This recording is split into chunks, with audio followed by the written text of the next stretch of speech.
Hey everybody. So in going through all the plastic that was stored in there, I dug a little deeper and found a whole bunch more pieces. These all have one side painted black. These sprue over here too. There's 4 of them. But yeah, it's about time to do all these. Especially the landing gear is what prompted it here. The landing bay walls. Light can shine through if it's just painted on one side, so I gotta kill this side as well, and then this will go to white. Stairs haven't been painted at all yet, and I'm still gonna have a couple pieces left over, like that front door there, and then the elevator rails. I'm leaving those until just about the very last. But if you've never seen this trick before, I figured I'd show this off. Just flip a piece of tape over and secure it at the ends and in the middle too if it's a really long piece. And then you can go to your paint booth, move this around pretty well, get all 4 sides, and it's pretty efficient overall. Alright, so we're a little further along on the painting progress. This is just about the last batch of paint. There may be a couple pieces like this one here that need another shot of white, but overall everything should be good. These few pieces here were cured a long time ago, but this is the next oldest at about 24 hours now. It's going to need another 6 or 12 before the paint is really set. This stuff here was shot about 6 hours ago, and definitely maybe even 12 actually. It still has some tack, and it will for the next 12 or so until about 24 to 30 hours. And of course those are the freshest at about an hour old, and it's going to be a day at least before I can work on those. I'm holding off on painting these pieces here until I've drilled all the fiber optic holes, and then the same for where are they? Those small parts there, the consoles.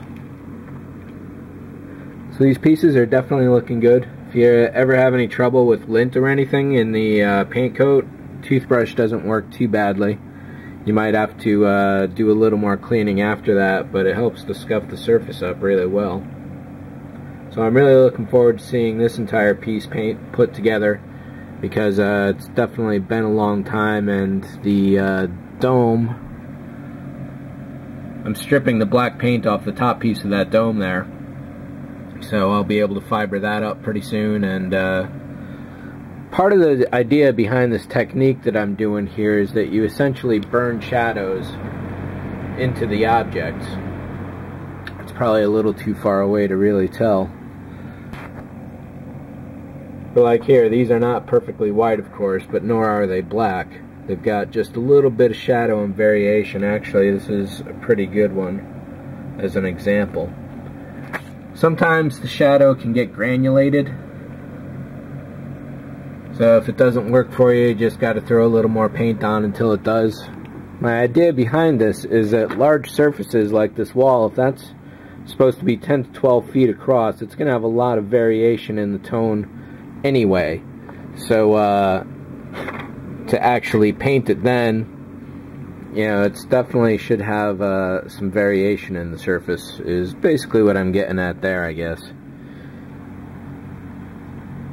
So I'm not going to be able to handle any of the pieces anytime soon. They'll definitely be sitting out for a little bit. But the next thing I'll do is actually do a test assembly of all this to see how it all looks on the main deck here. I'm working on a lighting idea for the freezer tubes, such as seen there. We've got a final bit of brass cut out of that fret, and I think assembly is going to really cruise along now. So proper airbrushing should start pretty soon.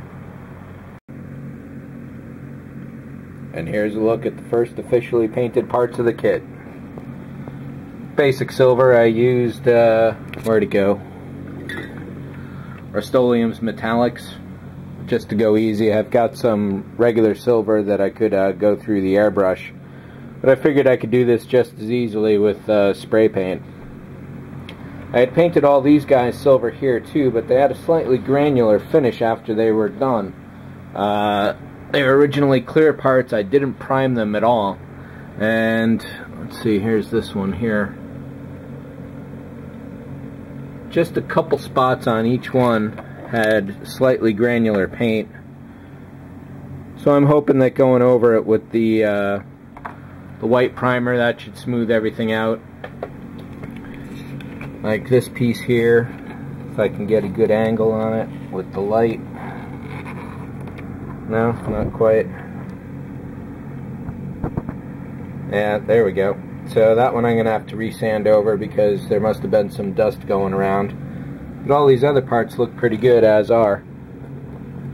I'll have to repaint the back sides of these, no? Yeah. So that's just plain white on this side. Don't think I'll have to paint the backs of these, but they kind of look silverish anyway. That should be able to pass. Then these pieces go into the floor, so there shouldn't be any problem there as long as the sides are all done. So yeah, it looks like the freezing tubes are coming up close. And just a quick side note on lighting. These have been running for the last 48 hours or so. This guy here has a weak connection and cuts out sometimes. Of course, I can't get it to do it now for the camera. But I'm going to pull that one out and basically rewire it completely. Overall, I'm definitely happy about all this.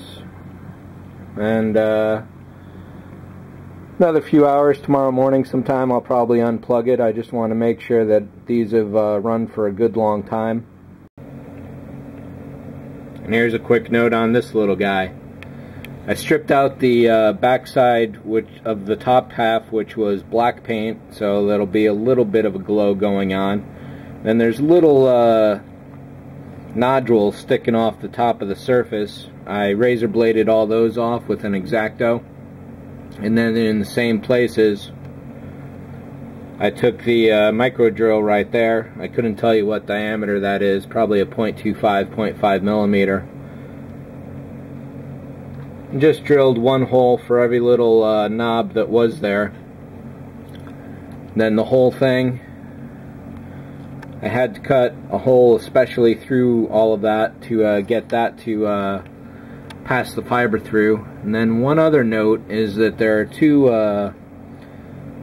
basically kind of police siren lights that go on each side. Those were cast in regular white plastic, unfortunately.